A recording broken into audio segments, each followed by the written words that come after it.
जिंदगी में कुछ धागे हम खुद बुनते हैं, बाकी किस्मत बुनती है। जिसे पुराने लोग होनी कहते थे। हमारे काम, हमारा कर्म समय के साथ आगे बढ़ते हैं, लेकिन एक बड़ा डिजाइन अक्सर हावी होता है। महाभारत ऐसे नायकों से भरी है जैसे भीष्म और कर्ण, जो किस्मत की धारा के खिलाफ संघर्ष करते हैं। राजा परीक्षित अपनी अच्छाई के बावजूद एक सांप के काटने से मरने का श्राप मिला था। उनकी शक्ति उन्हें बचा नहीं सकी। उनकी मृत्यु ने उनके बेटे जन्मेजय के लिए मंच तैयार किया ताकि वह किस्मत का सीधे सामना कर सकें। क्या किस्मत अटल है? गीता बताती है कि परिणाम तय हो सकते हैं, लेकिन हमारी प्रतिक्रिया हमारी अपनी है। हम हमेशा अकबेशा अपने पत्ते नहीं चुन सकते, लेकिन हम चुनते हैं कि उन्हें कैसे खेलना है। जन्मेजय की कहानी गर्व, दुख और इस विनम्रता भरी समझ के बारे में है कि सच्ची शक्ति किस्मत को समझने में है, न कि उसे धता बताने में। कुरुक्षेत्र युद्ध के बाद परीक्षित ने राज किया, फिर मर गए। जन्मेजय को सिंहासन और अपनी किस्मत पर काबू पाने की एक जलती हुई इच्छा दोनों विरासत में मिली। महान वंश में जन्मे जन्मेजय का गर्व और खुद को साबित करने की जरूरत ने उन्हें ब्रह्मांड के नियमों के साथ टकराव में डाल दिया। दुनिया ठीक हो रही थी, लेकिन जन्मेजय का दिल बेचैन था। उन्हें विश्वास था कि वह किस्मत को अपनी मर्जी से मोड़ सकते हैं, लेकिन किस्मत के और ही प्लान थे। जन्मेजय अपने पिता की सर्पराज तक्षक द्वारा मृत्यु पर दुखी और क्रोधित होकर खुद को शक्तिहीन महसूस कर रहे थे। एक राजा एक सांप के हाथों कैसे मर सकता है? क्या उनकी शक्ति असीमित नहीं थी?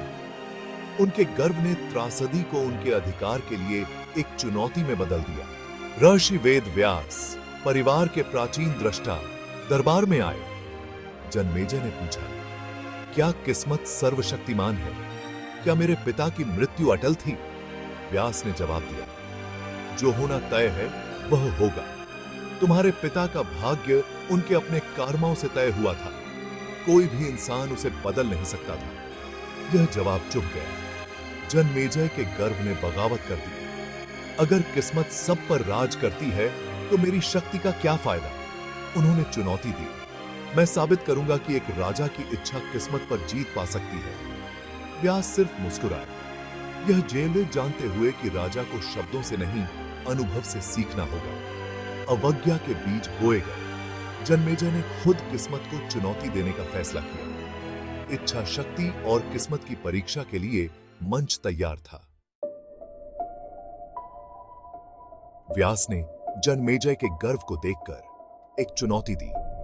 आज एक गंधर्वा तुम पर हस्तिनापुर में हमला करेगा। इसे रोकने के लिए अपनी सारी शक्ति का उपयोग करो। जन्मेजय ने आत्मविश्वास से स्वीकार किया, मेरे किले में कोई स्वर्गीय प्राणी मुझे छू नहीं सकता। उन्होंने शहर को सील करने, गार्डों को दोगुना करने और अपने कक्षों को मजबूत करने का आदेश दिया। किसी को अंदर या बाहर जाने की अनुमति न हो। मेरा महल अभेद्य होगा। सैनिक हर गली में गश्त कर रहे थे। महल एक किले के अंदर एक किला बन गया। जन्मेजय इंतजार कर रहे थे, जीत के प्रति आश्वस्त, भविष्यवाणी का मजाक उड़ाते हुए। यह गांधर्वा कहां है? मेरी तैयारियों ने उसे डरा दिया होगा, उन्होंने अपने मंत्रियों से मजाक में कहा। दिन तनावपूर्ण प्रत्याशा में बीता। उनका आत्मविश्वास बढ़ता गया। उन्होंने अपने मंत्रियों के साथ पासा खेला, उन्हें दूर रखते हुए। जैसे ही सूर्यास्त पास आया, उन्होंने विजय महसूस किया। किस्मत को मात दे दी गई थी, लेकिन किस्मत सूक्ष्म होती है। प्यास लगने पर जन्मेजय ने खुद एक पानी के घड़े के लिए हाथ बढ़ाया, किसी को भी अंदर आने से मना करते हुए। घड़े में उन्होंने एक अजीब सुंदर नीला फूल देखा। जिज्ञासु होकर उन्होंने उसे पास लाया। एक पल के लिए भविष्यवाणी भूल गए। उसी क्षण किस्मत हमला करने के लिए तैयार थी। जैसे ही जन्मेजय ने फूल की सुगंध ली, वह बदल गया। एक गांधर्वा निकला और किसी के प्रतिक्रिया करने से पहले ही उन्हें मार गिराया। महल की सुरक्षा, उनकी सेनाएं सब फेल हो गईं। किस्मत एक साधारण फूल के रूप में अंदर आ गई थी। व्यास प्रकट हुए, विजयी नहीं बल्कि दयालु। तुमने अपना शहर सील कर दिया, लेकिन किस्मत ने एक रास्ता खोज लिया। सच्ची समझ नदी से लड़ना नहीं है, बल्कि तैरना सीखना है। विनम्र और दर्द में जन्मेजय आखिरकार समझ गए, किस्मत को ताकत से मात नहीं दी जा सकती, ताकत से। गांधारवा के वार ने जन्मेजय को न केवल घायल किया, बल्कि उन्हें एक रहस्यमय बुखार से भी पीड़ित कर दिया, जिसे कोई वैद्य ठीक नहीं कर सका। व्यास ने समझाया, तुम्हारी बीमारी दुख और बदले से पैदा हुई है। केवल अपनी आत्मा को ठीक करके ही तुम्हारा शरीर ठीक हो सकता है। इलाज?